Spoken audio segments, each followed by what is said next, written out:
That's not good. Somebody's hailing Mayday and the Coast Guard's in contact with them, thankfully. They're a lot further away from me. But y'all, what is going on, everybody? This is Steven with Bama Saltwater. It is an absolute slick day out here. Y'all, I'm gonna take this Nomad streaker jig. This is a 320 gram in the pink glow. I've added a few pairs of assist hooks on there and drop it down. This is an accurate Valiant to 500 narrow and a Nomad slow pitch rod, 6'8", rated up to a 320 gram jig or 11 ounces. And then I run PE4 jigging braid. So pretty simple setup, high quality. It is on the higher end. You know, I thoroughly enjoy this setup. Very powerful for how light it is. Looks like a bass rod almost, but I've caught some really large fish on this setup. So we're dropping that jig. It's 300 feet deep right here. Lift up, slow, and let it fall.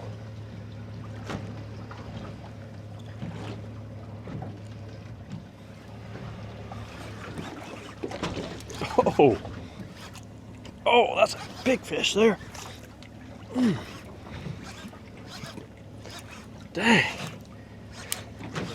that's a good fish.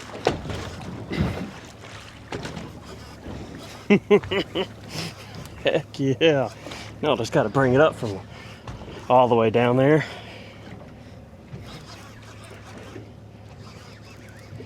There you go.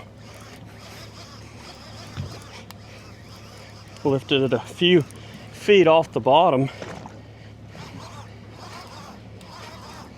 Sucker's digging kind of like a grouper. But like I said, you never know what you're going to pull up. I always get excited doing this. It's right here. What are you? Oh, it's an AJ. Oh man, I should have known. Come here, man. There you go. All right, y'all. Little greater amberjack. Got to get it unhooked and send it back on its way. There we go. All right. Say bye. Man, them things are so feisty. All right, let's drop down again and see if we can actually get a grouper this time, not a jack. So, I'm going to send this back down. I do run 15 feet of 50-pound fluorocarbon leader. Gives you a lot of abrasion resistance. And then the braid is very thin and strong and also sensitive. Doesn't have much stretch. Those dolphins are hanging behind me. Wish I'd go to a different boat. Oh my gosh, there's one, two, three. Those might be the Atlantic spotted dolphin, which are a little bit, no, those are bottlenose. Those are big ones. I was about to say, the other ones don't really mess with me that much. They swim along the boat, they put on a cool show, but they don't really eat anything. Those bottlenose are very smart. Okay, there's the bottom.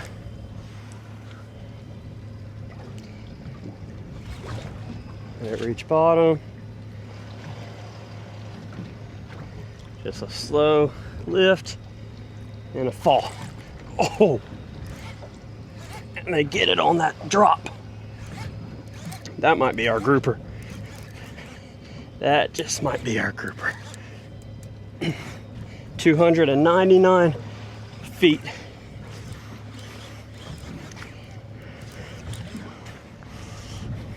Yeah, it might be another jack. I think I feel this, that tail really pushing some water. Come on. Is it another AJ? There's our leader. Yep. Another AJ. All right, bud. Bring you in. Same size as the last one. Those are some hard pullers. When you're bringing them up, you know, 100 yards. It doesn't sound like that much until you do it. All right. You got that rear hook.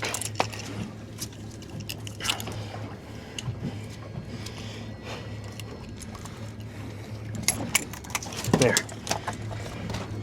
All right, bud. Going your way. Hey, jig's good, split rings are good, leader's good. Drop it down again. Forearm, not so good.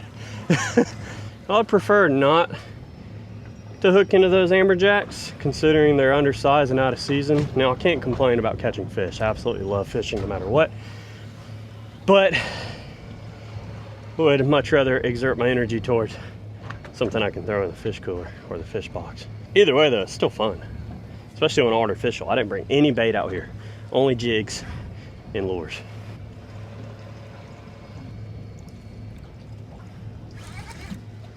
Do we have something?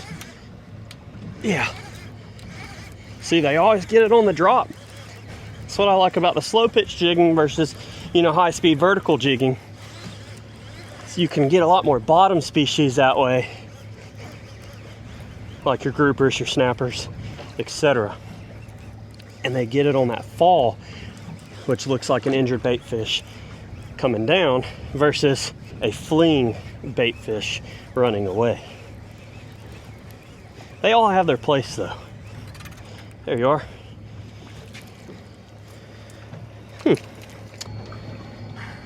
Pretty cool looking type of snapper there.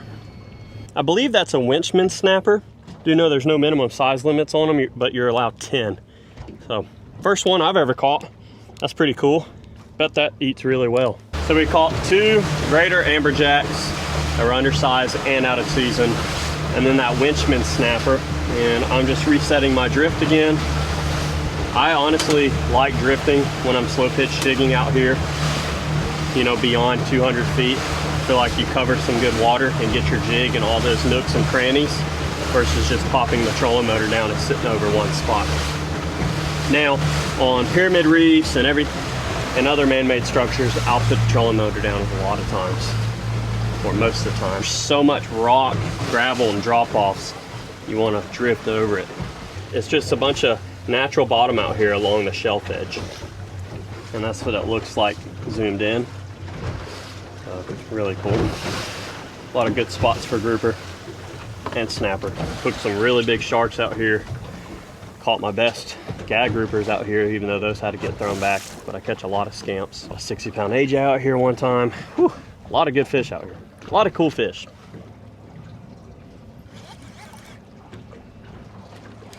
Got something. Wasn't quite sure yet. See what it's going to be. Seeing it. Oh, that's cool. That is really cool. I've never showed one of these on the channel.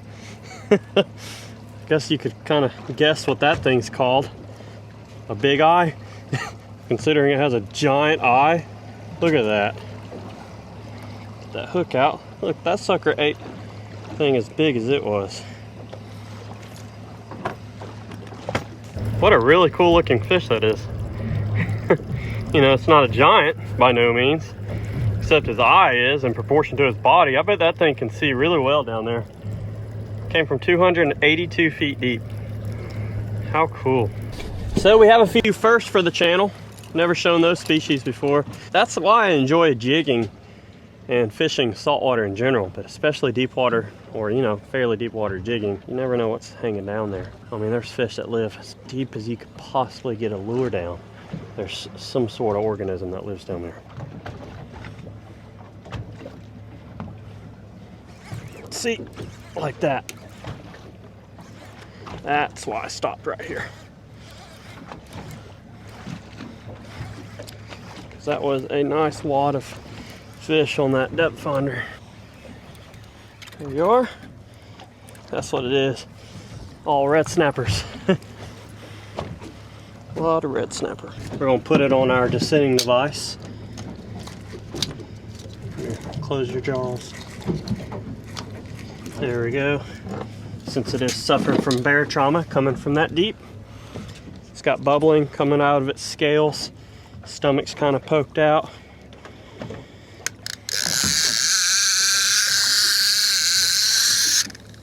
So this is going to send it down and allow it to repressurize itself. Should be off. This is just a little pin, 209. Cool viewer gifted me, and I use it on a kite rod for this descending device with some braid, and it works really well. Okay, see? Those jaws opened up, and that fish is able to swim back down. I also have a vent tool, but normally out here, it's so deep, and I like to use a descending device. Put that back up here, drop down again. Which, if you're reef fishing, you're required to have either or, a vent tool or a descending device. I have both. But, you know, if you get checked, you want to make sure you have them, and it's supposed to be rigged and ready on deck. It's just what the regulations say, but ethically it's good to have as well, even if they didn't tell you. Drop down on this spot again, hoping there's a little bit bigger one down there.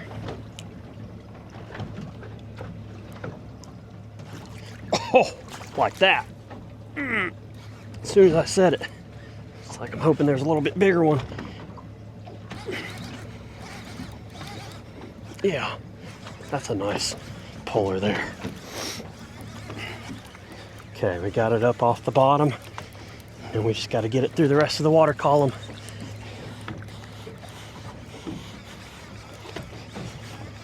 So I stopped on this group of fish right here because they were thick. There it is. Oh, come here, you. He was like, psych. What is your problem? Oh, it's an AJ. And he came unhooked, and then that rear hook got him in the tail. That's what just happened. Dadgum, dude. I'm gonna let you go. Stop. Do not want to get hooked. Bud, calm down. Calm down.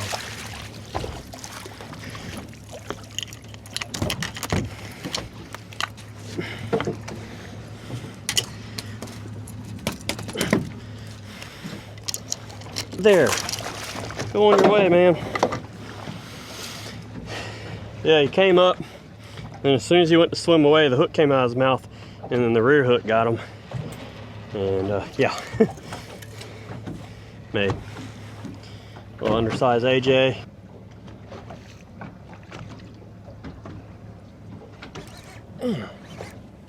Oh, wow. Ah. That might be our grouper. It's actually pulling drag.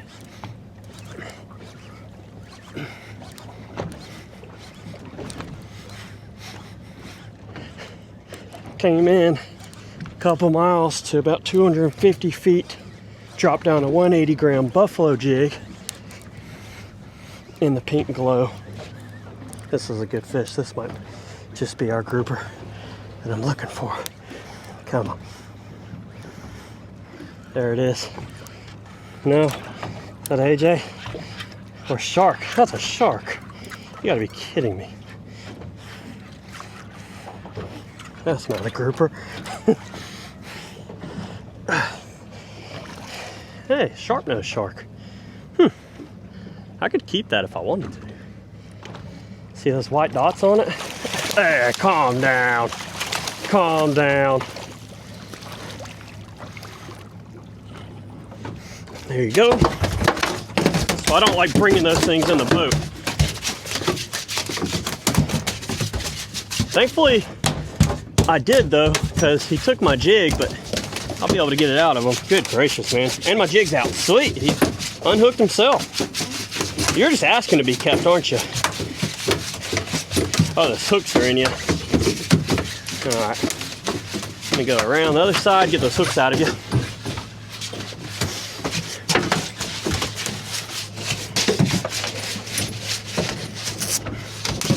Do this without getting bit. Good thing is Nomad now has a line of tools, and that is a long pair of pliers. See, and that's a sharp nose. You can tell because of those little white dots on them. They look like snowflakes. See, oh, mean little thing. Get these hooks out of here, bro. Got one.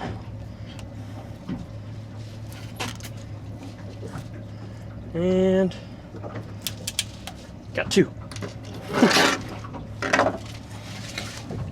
Now, like I said, I could legally keep this. You're allowed one sharp-nosed shark, no minimum size limit, a person. I normally catch these off the beach and in the surf. But see those white dots on that thing? And then obviously it's very pointy nose, but those white dots are a telltale sign. That's a pretty good size one. We're gonna send this sucker on his way with no hooks, no jigs in them. See you, buddy. No shortage of them things. Got my jig back. Got both my hooks back. Thankfully to these long pliers. I guess I need to put a new hook set on there because he trashed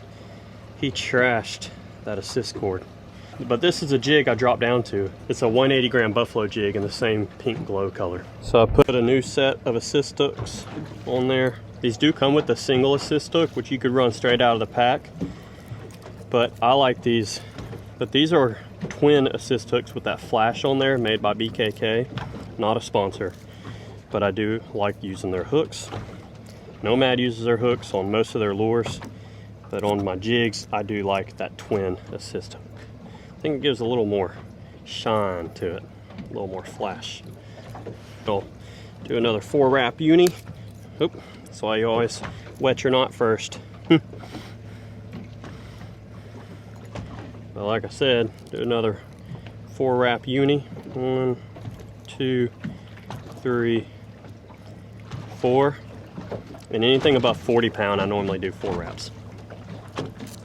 Wet it tight, pull it tight, make sure it's on there good.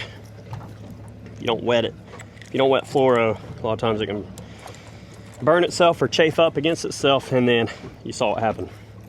But 50 pound fluoro, I like 4 wraps on my uni knot. You can go do like a fancy TN knot, a few others, but a little simple uni is called a mini fish. All right, y'all, I'm gonna head in. Just made a quick trip out here. Didn't get the grouper I wanted, but hey, still caught some fish, can't complain. Well, just made it back, and you would think it was like summertime. I mean, it's gorgeous here. I'm gonna load this boat up, focus what I'm doing here. Y'all, so we're gonna get ready to cook these 2 fish. This is a Winchman snapper, and then a short big eye toro. So a lot of people have different names for them, but this is a really cool looking fish. Has a mouth like a crappie, except with teeth. And you know, they aren't giant, but they're unique, and I've never shown them on the channel before. This one would make pretty good bait for a bigger grouper, but I figured it'd be cool to come home and cook them. Especially that, that's just a cool looking fish right there. We're gonna cook them whole with some garlic chili chutney. And I have some coconut rice already stewing in there, already cooking. And the oven is preheated to 375. But we need to get these scales off. I pop the eyes out, I don't keep the eyes in there. But we need to get these scales off, dry them up, get them coated in that chutney, which you can buy online. Make sure you get that brand. I want to take a spoon and get these scales off. This one's got some pretty solid scales. I normally would do this outside, but it is pretty cold today compared to the day I caught these. Cold front pushed through overnight and dropped the temps down to the 30s. Y'all, I've scaled these the best I could. That one was tough to scale. It's got scales like a triggerfish. This one was really easy. But look at the eyeball and the lenses on these fish. So this one came from the big eye toro, that one, because I don't eat the eyeballs. I don't cook them with them in it. But there's that. And this is the lens that comes out of that fish. Really cool. See that? How neat. It's like a little clear marble. And that came out of here. And then that one is the one that came out of this fish. You know, pretty normal size eye. But I bet this sucker can take in so much light and see very well 300 feet down. I just think that's super neat. Big ol' eye on that thing. just from an educational standpoint. But I'm gonna score these and get that seasoning on them by doing cross hatches like that. Allows them to cook evenly, and that seasoning can penetrate down into the meat than sitting just on top of the skin.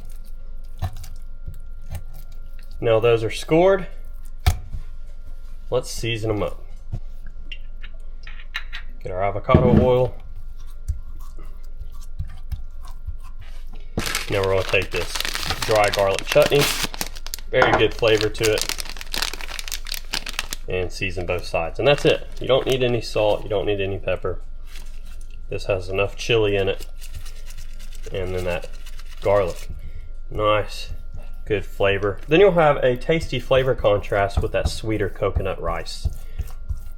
So now that we have these seasoned up, we'll lay these on our baking tray. Throw that in our oven at 375 for about 15 to 20 minutes. Shouldn't take too long. Those aren't very thick fish. Total cook time has been 25 minutes. And look at that. Pretty nice. Now I'm gonna broil these at 500 just to get a nice char on them for a couple minutes. Oh yeah, that looks good. Got those fins nice and charred.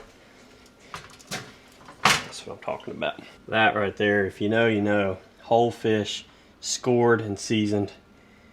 That is the way to eat these size fish right here. We'll let these cool down. Already have my coconut rice done, which was some sweetened coconut flakes, salt, a little bit of oil, and basmati rice, which is a nice long grain rice. If you've never used it before, I highly suggest it. It's one of my favorite rice. Well, I have to say that came out really nicely. Topped it with some serrano chilies, green onions, a little side of cucumber, and carrots. And you know, if I had some plain yogurt, that would be so good. But the best way to eat this is pretty much with your hands. Pick it off the bone. Wow, look at that. Grab some of this coconut rice. If I had some naan, that would be good, or some pita bread. But eat it with your hands, get all the flavor. And here we go.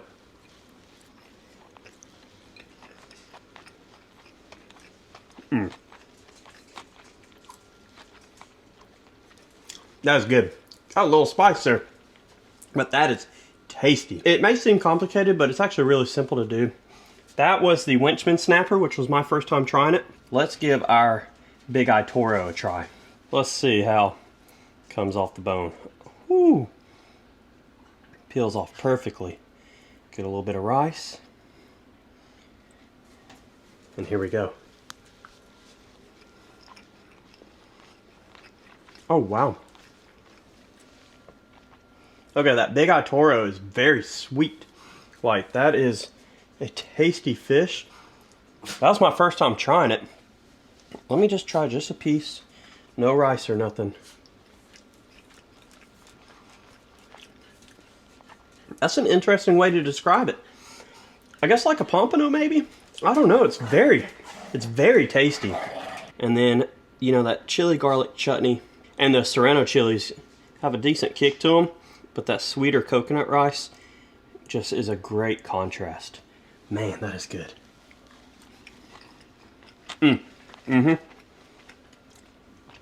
That Big Eye Toro is amazing. That cucumber and carrot pretty much helps cool off your taste buds in your mouth a little bit from eating that spicy chutney.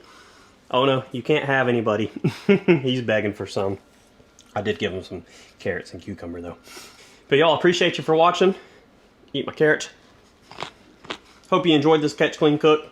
Pretty simple. You can do this with any white fish that's small like that. But y'all, all of our partners and sponsors are linked in the video description below. Drop a like, leave a comment, and smash that subscribe button if you haven't already and you enjoyed this video. Most importantly, and as always, I want to thank the good Lord up above for everything he does for us. We'll see you later. Oh no, quit begging, buddy.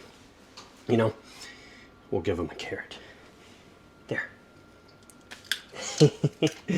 All right, we're gone.